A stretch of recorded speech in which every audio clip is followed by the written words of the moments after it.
Coach, we were talking on the way over here earlier. How did this happen? Dabo said it kind of came as a surprise to you. How did it all happen?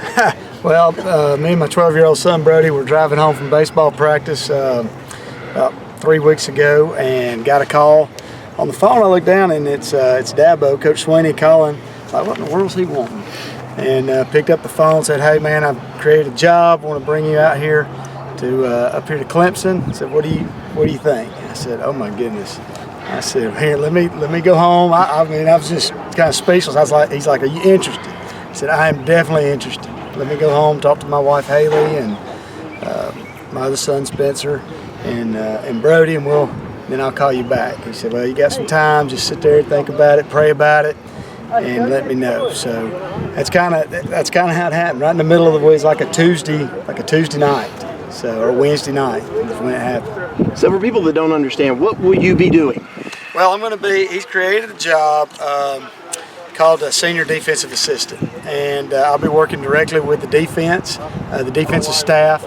I'm not allowed to coach the players on the field, but I can help with the coaches, the game plan, film work, things of that nature, and give input and just have another set of eyes to help Coach Sweeney.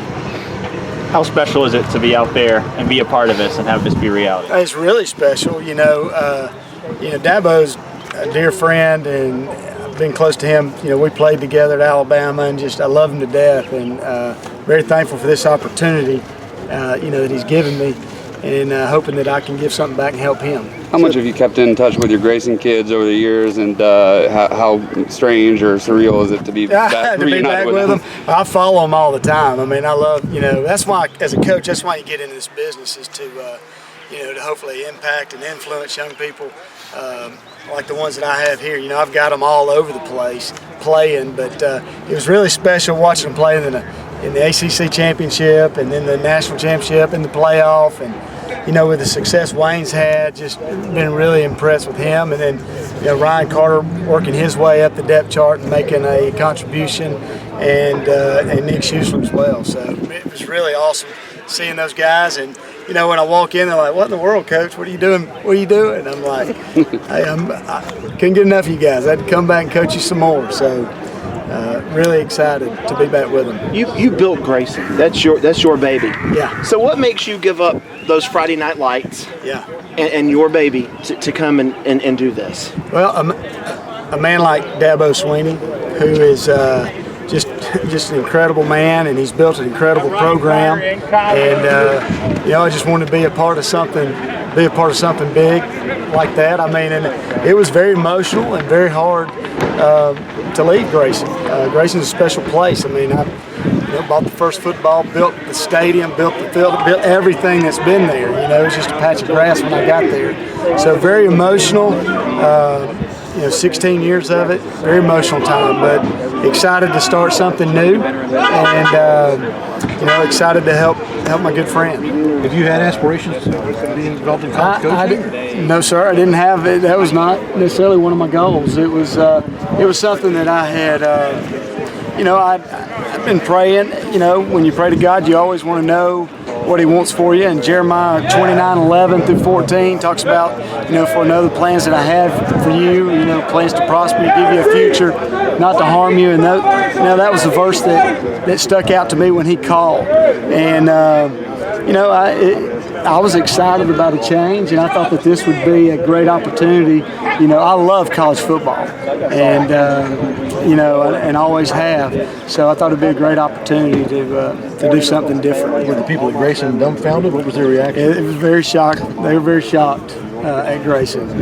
When I came to them, told them what I was going to do, and like I said, it's very emotional because I'm not only am I tied in with the high school, but I got the 9th graders, the JV, the varsity, and then the program all the way down from 6 years old up. I mean, I don't just work with the high school kids. I mean, I'm working with the little guys too, the 6-year-olds, 7-year-olds, 8-year-olds, 9-year-olds. I mean, our 9-year-old team won the championship last year. Our 12-year-olds won it 2 years in a row, the year before that. So, I was very entrenched in it with the coaches, doing coaches clinics, doing all those things. But, this is an opportunity for me to do something different and give my family something new as well. And Dabo's doing something really special here, and I love him. I love his family, and I just want to be a part of it. Had you been up here before visiting on? Oh yeah. I've been up here. I come to practice, usually once or twice a year to visit. I came during the bowl week just to visit, watch them practice. I was really proud of Wayne and wanted to and all the boys for that matter, but wanted to say hey to them before they went off and played in the championship. So I'd been up here, and then I keep up with I talk to Dabo on the phone frequently. I try not to bother him, but I like to brag on him. So you know coaching on No coaching the players. That's right. Okay. So it's going to be different. So what do you do after 18 years? Well, I'll be working with coaches, so I just can't directly talk. Are you on the sideline?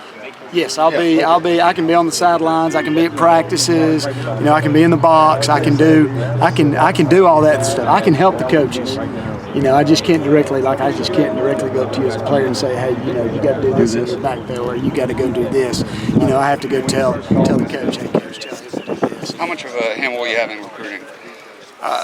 Well, I guess I'll have I won't be able to go off campus in recruiting. So whatever duties that they give me here, I'll be able to do. And then, one of the responsibilities I'm going to have is when the coaches, when the 9 coaches go out on the road and Coach Sweeney goes out on the road, I'm going to be here, controlling the defensive room and, helping with the players. So if they call and I got to check grades and keeping the boys accountable while they're not on campus, it'll be something that I'll be doing. So there's no direct involvement. No direct involvement coaching.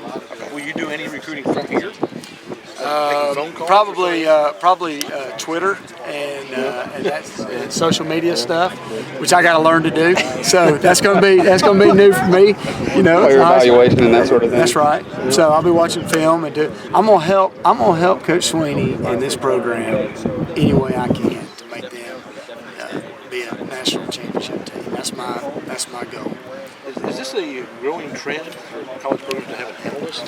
That's what your title is, right? Well, defensive analyst? It's defensive assistant. Okay. Senior defensive assistant. So I think that Coach Sweeney, his idea was to bring in 2 successful high school coaches and get input from them, find out how the high school kids, what they're thinking, how that stuff's working in that high school world, and bring a little bit of that to them and give some fresh ideas on that. Dabo is extremely innovative, and he's always looking for an edge any way he can get it. And I think he's smart. Being from Georgia and the connections that I have in the state of Georgia, it's pretty good. I've had a very successful career there at Grayson, and I know a lot of people. I know the communities well. I know the state well. So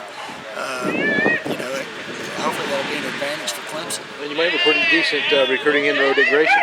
Absolutely, and I've got some great players at Grayson, and we've got 3 here already and 1 on the way. So that's incredible. So hopefully we can keep adding to that, because I got more than just those 4. There's some really good players there at Grayson right now. You said you have 2 sons?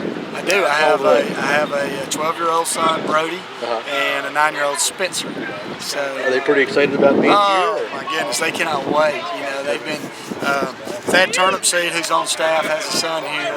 Lee Turnipseed, who is the same age as my youngest, Spencer, and then Coach Sweeney's son, is the same age. Clay is the same age as Brody, my oldest son. Good to see you. Welcome to Clemson. What does your wife think about moving up to Clemson? She's excited. Yeah, she's excited about being here. What's the difference now from going to dealing with high school kids and younger kids to dealing with 18 to 22-year-olds? Well, they're still young men, so I'm gonna learn that on the road, as I go. But they'll probably be a little bit more mature and in that regard. But at the same time, they're still kids and young adults, and they're trying to find their way. And I'm hoping I can have more of an influence here. If God can use me in that way with these young men.